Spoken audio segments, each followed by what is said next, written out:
이제 3.1운동이 일어난 지가 벌써 100년이 지났음에도 불구하고 한국교회는 해마다 3.1절이 돌아오면은 3.1 전 기념 예배를 드립니다. 그 이유가 몇 가지가 있습니다. 첫째는 1919년 당시에 한국교회는 수적으로는 미약했지만 국권을 상실한 민족의 눈물과 비통을 씻어준 것이 바로 교회였기 때문입니다. 둘째로는 3.1운동의 주체와 진원지가 교회였기 때문입니다. 셋째로는 3.1운동 후에 일제로부터 가장 많은 박해를 받은 것이 교회였기 때문입니다. 그래서 3.1절과 기독교는 분리해서 생각할 수 없기 때문에 그래서 3.1절에 돌아올 때마다 우리가 이 일을 기억하고 기념하는 것입니다. 결코 교회가 한 일을 잊지 말고 그 시대 교회에 주어졌던 사명은 오늘 이 시대도 동일하게 우리에게 주어졌기 때문에 교회가 다시 한번 민족을 위해서 일어나자, 일하자는 의미에서 우리가 3.1절을 기억하면서 기념 예배를 꼭꼭 드려왔던 것입니다. 역사적 자료를 보면 독립선언서에 서명한 민족 대표 33명 가운데서 기독교인이 절반인 16명이었습니다. 그리고 만세운동으로 일제에서 수감된 사람들을 종교별로 분류하면은 기독교인이 22.4%로 가장 많았습니다. 하지만 당시 전체 기독교인의 수는 총인구 1,600만 명 가운데서 1.3%에 불과한 20만 명 정도였습니다. 그런데 이 사실은 뭘 의미하고 있습니까? 그 당시에 1,600만 명 가운데서 1.3%인 20만 명 정도가 기독교인이었는데 만세운동으로 후수된 사람들이 기독교인이 22.4%로 가장 많았다고 하는 것은 그 당시에 기독교인들은 거의 대부분이 이 만세운동에 참여했었다 하는 사실을 보여주고 있는 것입니다. 3.1운동은 거족적 독립운동이었지만 기독교와 교회라고 하는 주체가 있어서 출발되고 진행되었습니다. 여기에 대한 일제 반응은 특별히 교회와 기독교에 대한 방화와 기독교인에 대한 폭력과 구타, 체포, 고문, 처형 등 갖은 학살로 나타났습니다. 어떤 지방에서는 마을 사람 전체가 독립운동을 벌였음에도 불구하고 오직 기독교인들만 체포되었습니다. 일제 당시의 기록을 보면은 가옥과 재산상의 피해는 기독교 외의 종교나 단체에는 일체 없었다고 그렇게 알려지고 있습니다. 그래서 전국적으로 47개나 되는 교회가 파손되고 많은 목회자가 투옥되었습니다. 특히 잘 아시는 것처럼 수원에 있는 제암리 교회의 경우에는 일본 군경이 교인들을 교환에 가둬놓은 후에 창문을 통해서 총을 낭사하고 불태워 죽이는 만행을 저질렀습니다. 이처럼 일제가 많은 종교단체 가운데 유독 교회에 대해서 탄압한 것은 교회가 독립운동의 진원지이자 만세운동에 전파되는 중요한 통로였기 때문에 교회를 잡으면은 더 이상 발전되지 만세운동이 전개되지 않을 거라고 그렇게 그들은 생각했기 때문입니다. 기독교 역사학자들은 이처럼 교회가 만세운동과 독립운동에 적극적으로 참여한 이유가 무엇인지를 연구해 왔습니다. 결론은 기독교 복음의 가르침과 성격 때문이라는 것이었습니다. 기독교 복음의 중요한 가르침 가운데 하나가 민족과 계층의 차이가 없이 만민이 평등한 하나님의 나라를 건설하는 것이고 또 모든 사람이 복음의 진리 가운데서 진정한 자유를 누리는 것이었기 때문입니다. 그래서 3.1운동이 일어나기 전부터 일제는 교회에서 출애굽기와 다니엘서와 요한계시록을 가르치지 못하도록 했습니다. 이들 성경에 가지고 있는 공통점이 있지요. 세상의 악한 제국, 하나님께서 세상의 악한 제국을 심판하신다라고 하는 그런 내용에서 공통점이 있습니다. 첫째로 출애굽기는 하나님께서 이집트에 10가지 재앙을 내리심으로써 이스라엘 백성을 노예 상태로 해방시켰다고 하시는 것이 주요 내용입니다. 둘째로 다니엘서는 이스라엘을 멸망시키고 유대인들을 포로로 끌고 간 바벨론 제국을 비롯한 강대국들을 하나님께서 차례대로 심판하실 것이라고 하는 것이 주요 내용이지요. 마지막 세 번째로 요한계시록은 당시 짐승으로 상징된 로마 제국을 하나님께서 멸망시킬 것을 예언한 것이 주요 내용이기 때문입니다. 이처럼 그 당시에 다른 나라들을 지배하고 괴롭혔던 악한 제국들을 하나님께서 반드시 심판하신다라고 하는 내용의 공통점을 가지고 있었습니다. 이처럼 출애굽기와 다니엘서 요한계시록은 모두 주변 나라들을 식민지로 삼은 세계 열강들에 대한 하나님의 심판을 다루고 있다는 점에서 공통점이 있습니다. 그래서 일제는 이러한 성경을 가르치지 못하게 한 것입니다. 그리고 성경 내용 중에서 특히 다윗과 골리앗을 물리친 이야기도 설교하지 못하게 했습니다. 당시 한국의 기독교인들은 다윗은 한국을 상징하고 골리앗은 일본 제국주의를 상징하는 것으로 받아들였기 때문입니다. 1919년 당시 한국의 기독교인은 복음이 전파된 지 불과 30년밖에 되지 않았지만, 그리고 기독교인이 전체 인구의 1.3%에 불과하였지만 다른 어느 종교도 하지 못한 선도적인 위치에 있었습니다. 그 이유를 몇 가지로 살펴보았는데, 첫째로 불교는 이미 일본화해서 자신들의 통치 아래에 놓았고, 유교는 교육기관으로 분류해서 그 정신을 빼앗았고, 천도교는 종교라기보다는 정치 집단이라고 간주해서 감시했지만, 기독교는 주로 외국 선교사들에 의해서 운영되고 있었기 때문에 일제가 마음대로 할 수 없었기 때문에, 그래서 기독교가 중심이 되어서 민족운동은 활발하게 전개되었다고 그렇게 학자들은 연구하고 있습니다. 또 1907년에 평양을 중심으로 있었던 영적 대부흥은 한국 기독교의 내공을 키웠습니다. 그때까지 형식적이었던 한국 기독교는 성령의 역사로 참대 부흥을 경험하고 역동적인 세력으로 변화했습니다. 그래서 나라를 빼앗긴 암울한 시대에 교회는 유일하게 민족의 희망과 횃불이 될 수 있었던 것입니다. 특히 일제강점기에 민족의 독립을 위해서 헌신한 지도자들 대부분이 기독교인이었지요. 예를 들면 안창호, 이상재, 이승만, 이승훈, 윤치호, 김구, 김규식, 이동희, 조만식 같은 분들이 모두 기독교인들입니다. 18살 나이에 순국한 유관선 열사도 당시 이화 학당에 다니던 기독교인이었습니다. 그래서 어떤 역사자는 말하기를 일제시대에는 순국자, 나라를 위해서 죽은 사람과 순교자, 기독교를 위해 죽은 사람이 구분이 되지 않는다. 다시 말하면 기독교를 죽은 사람이 곧 나라를 위해서 죽은 사람이었다라고 말하고 있습니다. 잘 아시는 것처럼 3.1 독립선언서를 작성한 사람은 최넘선 선생입니다. 그가 작성한 독립선언서에는 기독교적 사랑과 정의와 평화와 독립에 관한 사상이 잘 나타나 있습니다. 그런데 본래 정의, 자유, 독립 같은 것들은 우리나라에는 없었단 말입니다. 이런 일들은 조선 500년 동안 한 번도 생각하지 않았던 그런 단어들이고, 오직 기독교로 말미암아 사람들이 새롭게 알게 된 그런 단어들이었지요. 하지만 최남선은 기독교 신자가 아니었습니다. 그런데 어떻게 그가 작성한 독립선언서에 이와 같은 기독교적 사상이 나타나 있을까요? 그런 나중에 이렇게 그 이유를 말했습니다. 당시 나는 의식적인 기독교 신자는 아니었습니다.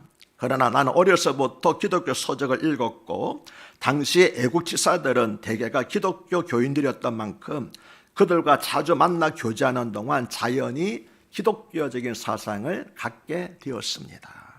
나의 사상에서 기독교 영향을 빼면 도저히 이해할 수 없습니다. 그것이 독립선언서의 기독교적 사상이 나타나는 이유입니다라고 고백을 하였습니다.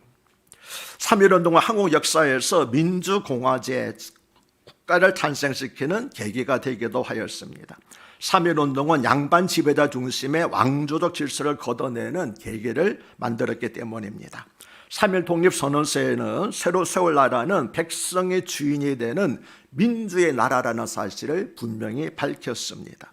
3.1 독립선언의 결과로 1919년 4월 11일에 국호, 나라의 이름을 대한민국으로 하는 상해 임시정부가 수립되었습니다. 3.1운동 전에는 뭡니까? 황제가 주인이 되는 대한제국이었지만 3.1운동 후에는 백성이 주인이 되는 대한민국으로 우리나라의 국호가 바뀌게 되었습니다.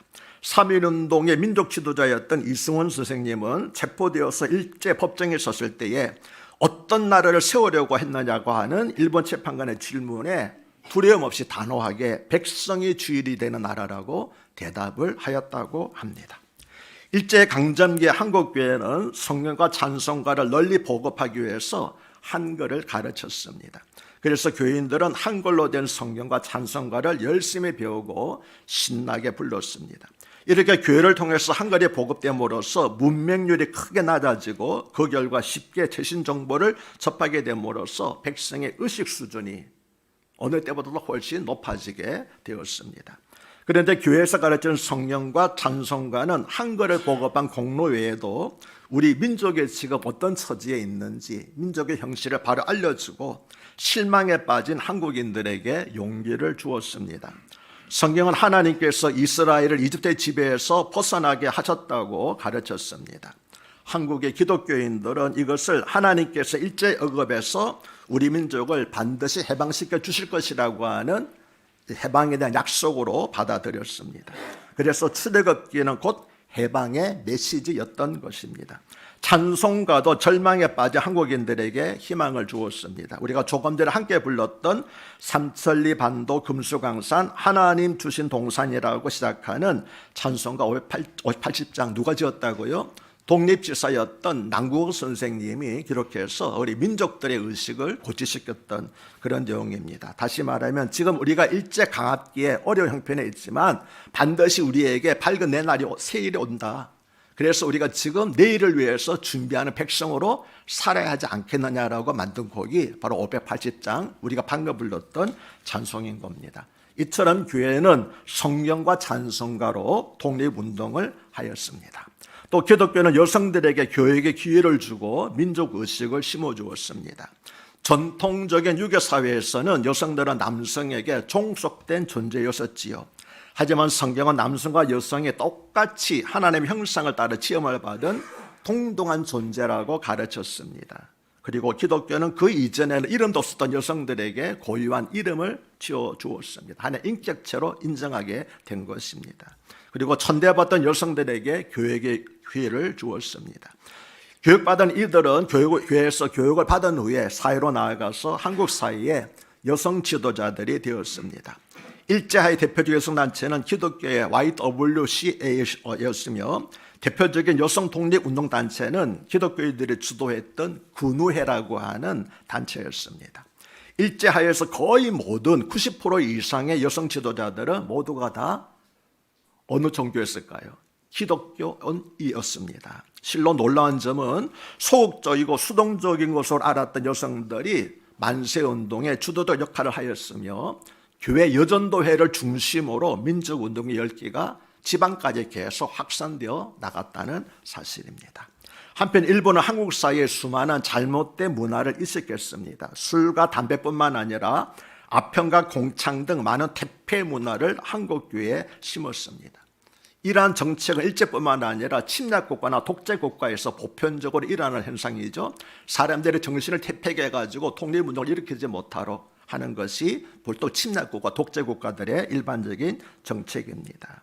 그래서 한국교회는 이러한 퇴폐 문화가 우리 민족을 영원히 망하게 하는 것임을 깨닫고 교회를 중심으로 강력한 절제운동, 금주운동, 술 마시지 말고 담배 피우지 말자고 하는 절제운동을 벌였던 것입니다. 그래서 일자에서 기독교를 받아들이라고 하는 것은 바로 이러한 퇴폐 문화를 버리고 건전한 시민이 되는 것을 의미하였습니다. 한국교회는 일제감정기 동안 한편으로는 민족의 언어인 한글을 보호하고 가르쳐서 한국 문화의 중심이 되었고 동시에 서구 문화를 받아들여서 건전한 근대 시민 교육을 하였습니다. 오늘날의 대한민국은 이렇게 교회를 통해서 교육을 받은 근대 시민들에 의해서 건설된 것입니다.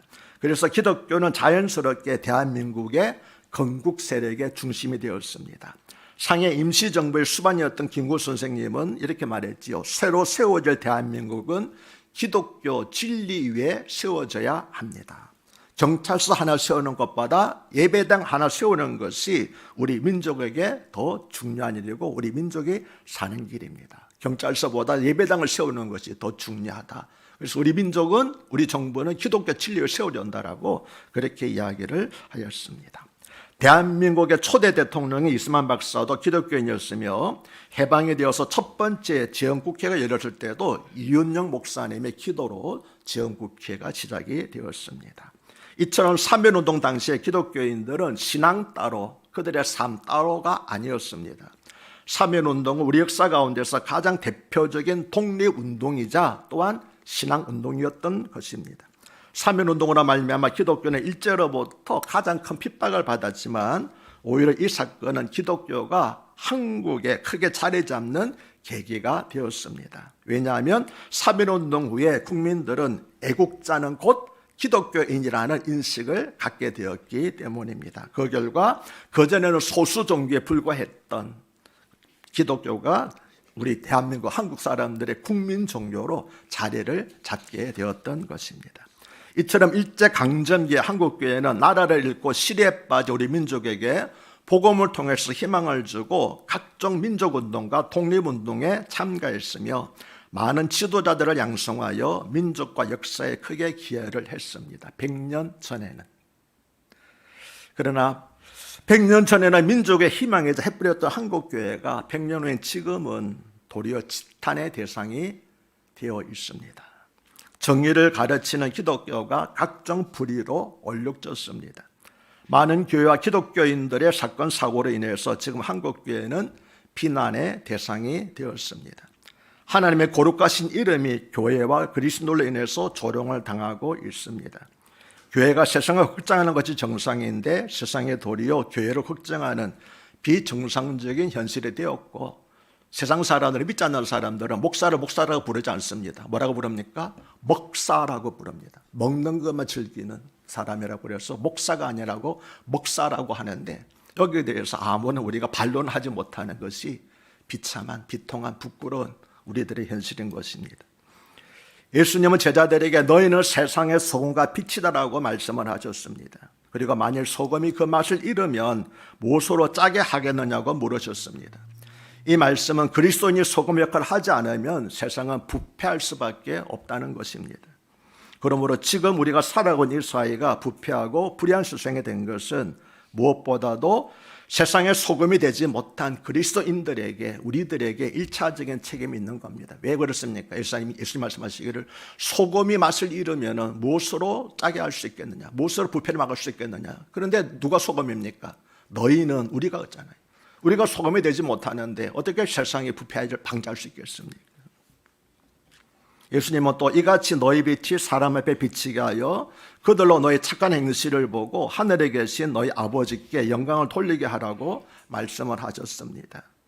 그러나 현실은 믿지 않는 세상 사람들이 우리 그리스도인들의 착한 행실을 보고 하늘에 계신 우리 아버지께 영광을 돌리는 것이 아니라 도리어 교회 다니는 사람들이 더 나빠, 혹은 교회 다니는 사람들이 더 지독해라고 말하고 있다는 것입니다.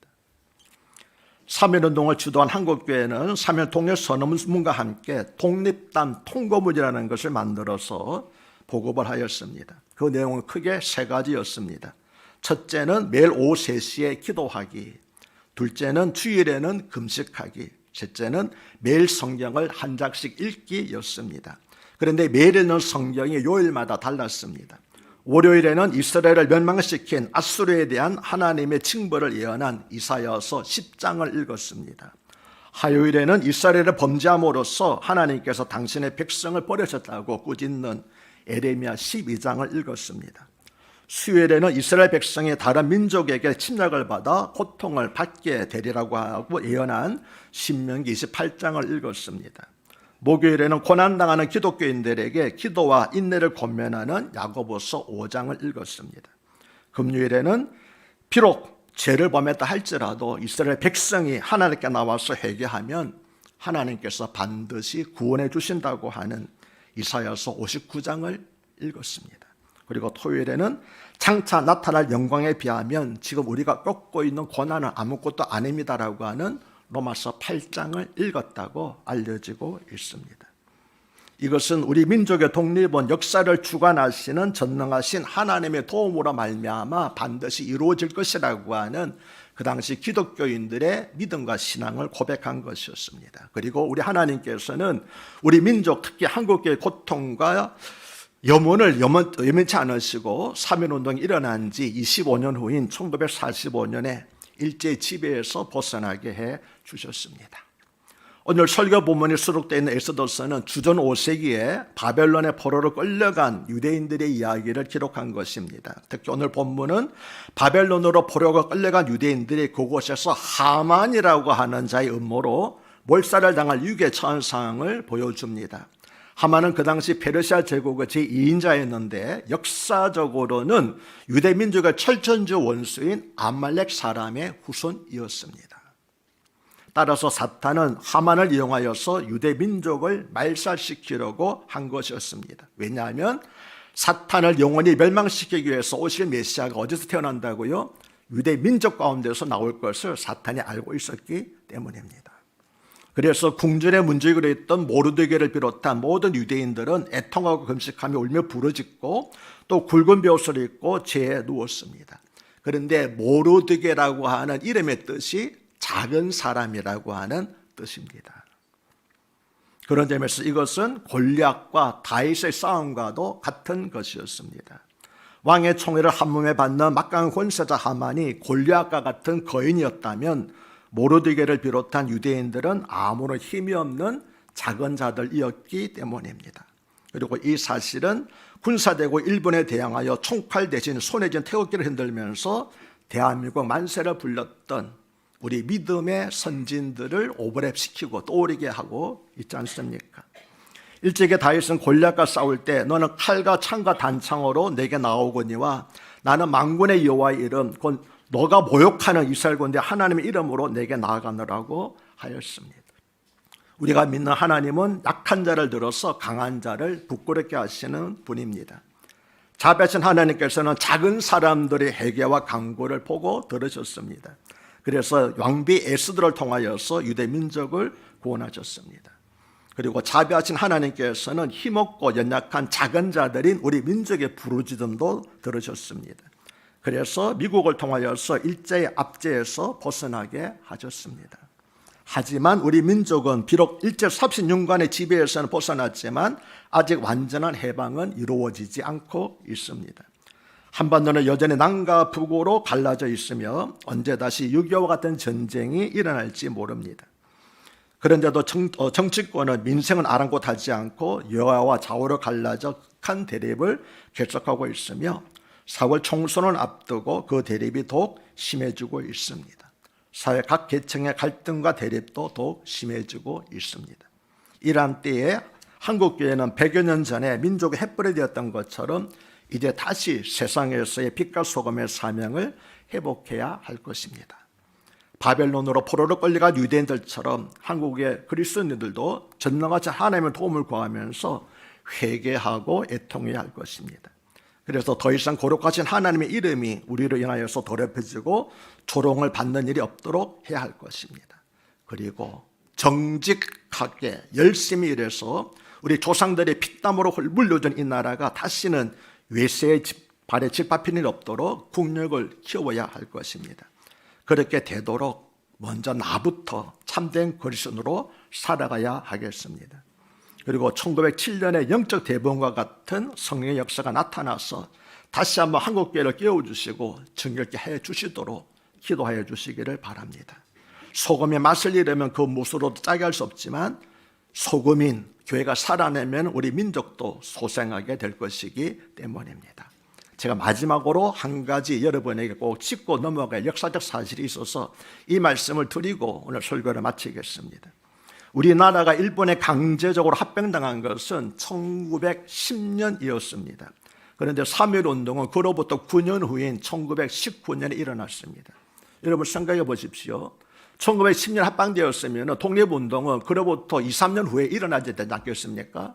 그런데 거의 9년 동안 10년 동안 아무 일 없다가 왜 1919년에서 비로소 3.1운동 독립운동이 일어났을까요? 그거는 그 전해 1918년에 있었던 한 역사적 사건을 우리가 알아야 됩니다. 그 역사적 사건이란 미국의 위드로 윌슨 대통령이 1918년에 선언한 민족 자결주의 선언이라고 하는 그 선언의 영향을 받은 것이었습니다. 민족 자결주의란 제1차 세계대전이 끝난 후에 국제 질서를 재편하는 과정에서 그동안 열강에 의해서 강제로 병합되었던 식민지 국민들은 그들이 계속 식민지로 남아있을 것인지 아니면은 독립하여 새로운 나라를 세울 것인지 다른 외세가 아니라 그들 스스로 결정할 수 있는 권한을 그 민족에게 주어야 된다라고 주장한 것이 바로 1918년에 미국의 우드로 윌슨 대통령이 주장한 민족 자결주의 선언이었습니다. 그 당시 미국은 새롭게 일어나는 신흥 강국이었습니다. 그래서 우리 민족의 지도자들은 그래, 우리가 미국의 협조를 구하면은 우리가 일제장에서 벗어날 수 있겠구나. 미국의 영향력을 행사하게 되면은 우리가 독립을 할 수 있겠구나. 그렇게 생각을 해서 미국의 열심히 정치 지도자를 만나고, 그리고 그 당시에 세게 이겼던 사람들이 승리한 연합국들이 회의를 하고 있는 프랑스에다가 우리 대표를 보내기도 하고 그렇게 하였습니다. 그러면 그 일이 성공했을까요? 안타깝게도 철저하게 무시되고, 우리나라 대표들은 거기 연합군들 대표하고 만나지도 못했습니다. 철저하게 무시당했습니다. 아무도 조선의 독립에 대해서 관심을 갖고 있는 열강이 없었습니다. 1차 세계대전의 승국 적국들은 조선의 독립을 철저히 무시했습니다. 민족 자결주의 원칙은 제1차 세계대전의 패전국인 독일과 오스트리아와 터키의 지배하에 있었던 사람들에게만, 그 나라에게만 적용이 되었습니다. 그리고 영국과 프랑스와 그리고 일본도 마지막에 연합군 쪽에 들어갔거든요. 이 세 나라가 지배하고 있던 동남아 한국을 포함해가지고 동북아에 있던 나라들은 아무도 혜택을 받지 못했습니다. 오직 독일과 오스트리아, 터키가 지배하고 있던 그 나라 사람들만 다 흩어져가지고 여름치 벌고 있는 즉 유럽의 조그만 나라들이 그때 탄생하게 된 겁니다. 안타깝게도 우리나라를 비롯한 동남아시아에 있던 모든 나라들은 여전히 그들의 열강 가운데 있었습니다. 집에서 벗어나지 못했습니다. 아무도 관심을 두지 않았습니다. 이건 뭘 말하고 있습니까? 국제 질서에서는 힘이 곧 정의라고 하는 냉혹한 현실을 역사가 보여주고 있는 것입니다. 이것이 여러분 꼭 그때 일이겠습니까? 지금도 동일합니다. 무엇이 힘입니까? 힘이 정의입니다. 정의가 무엇입니까? 강한 나라가, 힘 있는 자가 정의입니다. 오늘날도 똑같습니다. 물론 지금 우리나라가 미국의 도움으로 전쟁 없이 70년 동안 지내왔습니다. 그러나 여러분 잘 아시잖아요. 미국의 트럼프 대통령은 내가 다시 대통령이 되게 되면은 유럽의 안보도 책임지지 않겠다고 그럽니다. 너희들 알아서 하라고 그럽니다. 유럽도 책임지지 않겠다고 그러는데 미국이 우리나라 책임지겠습니까? 그런 일 없습니다. 그래서 여러분 꼭 기억하시길 바랍니다. 열강의 도움이 아닙니다. 오직 하나님만이 우리 민족을 지켜주십니다. 기억하시기 바랍니다. 오직 하나님만 우리 민족을 지켜주시고, 그리고 우리 스스로가 우리를 지킬 힘이 없으면 우리는 또 나라를 빼앗길 수밖에 없습니다. 미국의 도움에 대해서 그동안 감사해야 되겠지만 다시 한번 기억하시길 바랍니다. 하나님께 우리 민족의 장래를 맡기고 우리 스스로 우리 안보를 책임질 때에 다른 어떤 나라도 다시 우리나라 넘어지 못하고 1910년의 아픔과 같은 그런 불행한 일들이, 비통한 일들이 우리에게 일어나지 않게 될 줄로 믿습니다. 열심히 여러분 기도하셔서 이번 4월 10일 총선 때 정말 역사를 내다볼 줄 알고 나라를 사랑하고 국민을 걱정하는 그런 정치인들이, 국회의원들이 선출될 수 있도록 여러분도 책임감을 가지시고 사람들을 잘 보시고 판단하여서 한 표를 행사하시기 바랍니다. 우리 민족이 살아날 길은 오직 그것밖에 없습니다. 진실된 민족, 거룩한 민족만이 하나님 보시기에 살아나는 민족인 줄로 믿습니다. 기도하겠습니다. 하나님 아버지, 오늘 말씀을 통하여서 우리가 1919년에 있었던 3.1운동을 다시 돌아보았습니다. 바로 원함된 것은 그 당시에 우리 기독교인들은 1.3% 20만 명에 불과한 숫자를 가지고도 민족을 주도했던 그런 능력 있는 교회였는데, 우리는 20%가 넘는 많은 수를 가지고서도 무력한 교회가 되고 말았습니다. 부끄러게 여기면서 다시 한번 하나님께 기도하옵나니 주여 교회를 다시 정결케 해주시고 교회가 다시 기본과 본질을 회복함으로 말미암아 이 나라 역사를 주도하게 하옵시고 민족의 햇불 선도적인 역할을 감당할 수 있는 교회가 되게 하옵시고, 무엇보다도 나 한 사람이 하나님 앞에 보시기에 바른 기독교인으로 살게 하여 주시옵소서. 우리 주 예수 그리스도를 받들어 간곡히 기도드리옵나이다. 아멘.